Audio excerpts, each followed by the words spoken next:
প্রদেশ কংগ্রেসের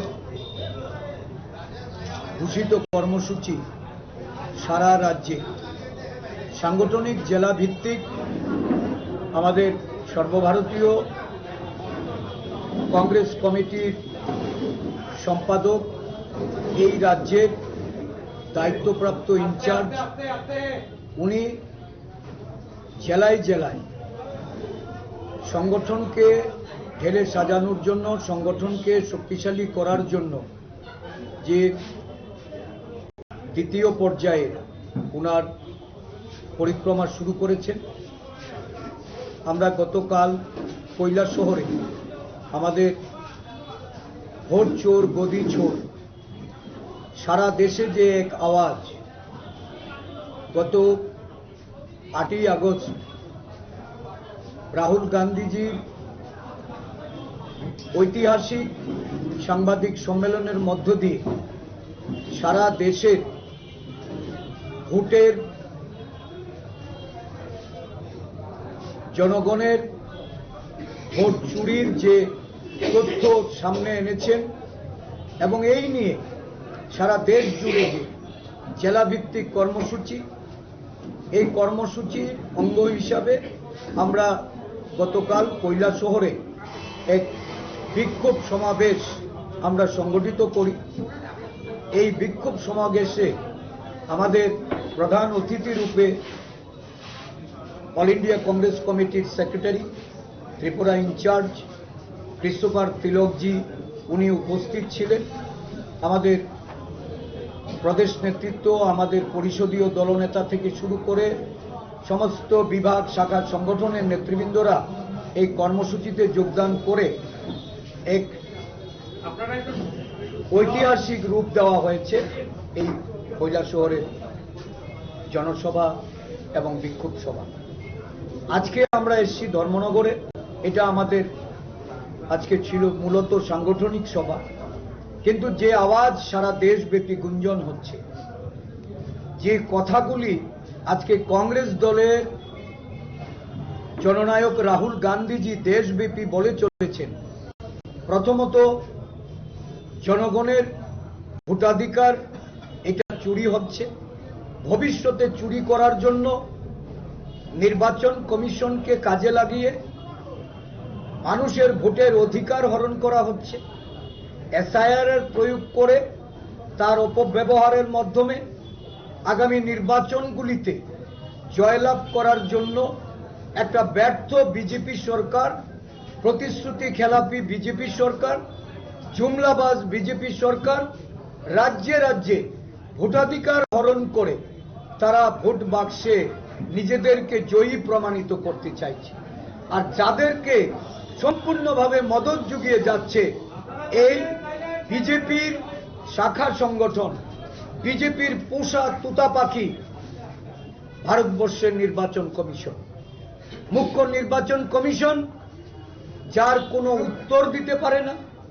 প্রতিটা অভিযোগ আজকে এই নির্বাচন কমিশনের দিকে যখন আমরা তুলে ধরছি, নির্বাচন কমিশন নিশ্চুপ এবং নির্বাচন কমিশন বিজেপির শিক্ষায় শিক্ষিত হয়ে যখন তারা কথা বলছে, বোঝা যাচ্ছে যে সবকিছু লুকানোর জন্য, দেশের আম জনতার ভোট চুরি করার জন্য, এমনকি ভোটের যে প্রক্রিয়া, এই প্রক্রিয়াকে একটা দলের পক্ষে পরিচালিত করার জন্য নির্বাচন কমিশন একটা ভূমিকা অবতীর্ণ হয়েছে। এই ভূমিকার আমরা তীব্র নিন্দা জানাচ্ছি। এর মোকাবেলার জন্য আমরা সারা দেশে আমাদের সাংগঠনিক প্রক্রিয়ার মাধ্যমে প্রতিরোধ গড়ে তোলার আমরা প্রচেষ্টা নিয়েছি। আমাদের কৃষ্ণবাজি রাজ্যে এসেছেন এই জনগণের ভোটের অধিকারকে রক্ষার্থে কংগ্রেস দল গণতন্ত্রের সৈনিকের ভূমিকা পালন করবে। আমাদের গণতান্ত্রিক যে অধিকার বিজেপি সংবিধান সংশোধনের মাধ্যমে কেড়ে নিতে চায়, যে সাংবিধানিক অধিকার বলে একজন ভোটার তার ভোট প্রয়োগ করে সরকার নির্বাচিত করেন, আর স্বায়ত্তশাসিত সংস্থা মুখ্য নির্বাচন কমিশনার দ্বারা পরিচালিত ভারতের নির্বাচন কমিশন, এই কমিশন আজকে বিজেপির পকেটস্থ হয়েছে। তার স্বাধীন সত্তা আজকে বিলুপ্ত হয়ে গেছে। একটা নিরপেক্ষ নির্বাচন পরিচালনা দেশবাসী যখন তাদের কাছ থেকে প্রত্যাশা করে, তখন দেশের নির্বাচন কমিশন একটা শাসক দল বিজেপির পক্ষে তারা পক্ষপাতিত্ব করে রাজ্যে রাজ্যে বা বিগত লোকসভা নির্বাচনে সরকার গঠনে তারা সহায়তা করেছে। রাহুল গান্ধীজি 8ই অগস্ট উনি প্রেস কনফারেন্স করে অ্যাটম ফাটিয়েছেন। ওনার অ্যাটম বোমার পর উনি তৈরি হয়েছেন আরো বড় ধরনের বোমা বিস্ফোরণের। হাইড্রোজেন বোমা ফুটবে। গতকালকে উনি যে প্রেস কনফারেন্স করে যে তথ্যাদি দিয়েছেন, এই তথ্যাদিতে বেরিয়ে এসছে যে কর্ণাটক সরকারের সিআইডি কিছু কিছু এই বিভিন্ন প্রযুক্তিগত যে নির্বাচন কমিশনের সহায়তা নিয়ে যে প্রতারণা হয়েছে, ভোটারদের ভোট ডিলিট করা হয়েছে, ভোটার তালিকায় যে সমস্ত নাম সেখানে লিপিবদ্ধ করা আছে, এই লিপিবদ্ধ তালিকা থেকে বাছাই করে কংগ্রেস যারা সমর্থক, কংগ্রেসের আইডেন্টিফাইড ওয়ার্কারদের তাদের বাড়ির ভোট তারা ডিলিট করেছে, যেটা কম্পিউটারাইজ অ্যাপ্লিকেশনের মাধ্যমে ফর্ম 7 দিয়ে এই ভোট ডিলিট করা হয়েছে। এবং ডিলিটেড ভোটের তথ্য উনি প্রকাশ করে শুধু তাই নয়, যাদের ভোট কাটা হয়েছে তারা ফিজিক্যালি এসে কালকে প্রেসের সামনে দাঁড়িয়ে তারা সেটা প্রমাণ করে দিয়েছেন যে এই নির্বাচন কমিশন কি নগ্ন ভূমিকায় অবতীর্ণ হয়েছে।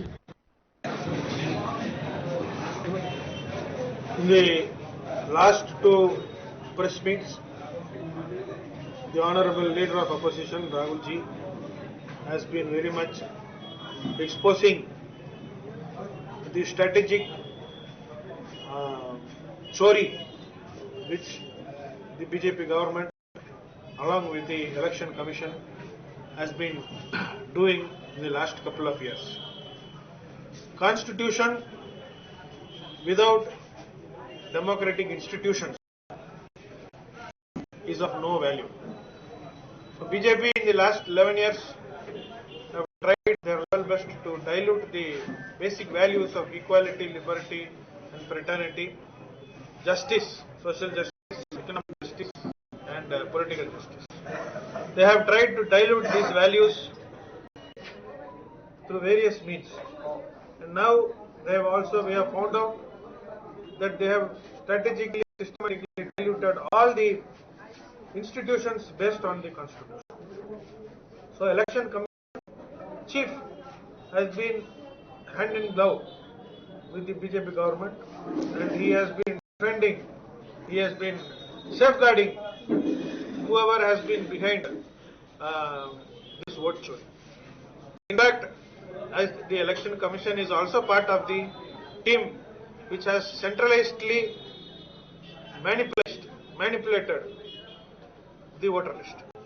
So Rahul Gandhi ji, the leader of opposition, has worked on this vote chori for the last 8 months with a big team and has found out how the present BJP government has utilized all the institutions to play around with. So, dear friends, India is one of the countries in the whole world where immediately after independence in 1950s, based on our constitution, one person, one vote right has been offered to every citizen of this country. During that time in 1950s, women were not given voting rights in many of the progressive developed countries.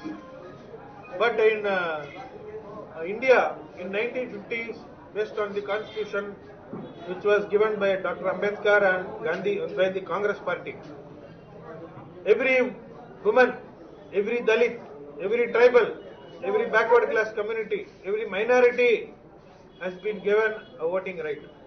Now BJP is very systematically trying to cut the votes of these communities, marginalized section communities.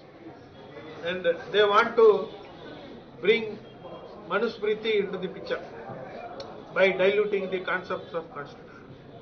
So we, as Congress party in Tripura, we are going to go door to door in all the constituencies, in all the mandals, spread the message and could get the signature of the voters so that they are in standing with the Congress party in fighting against the BJP, against vote chori.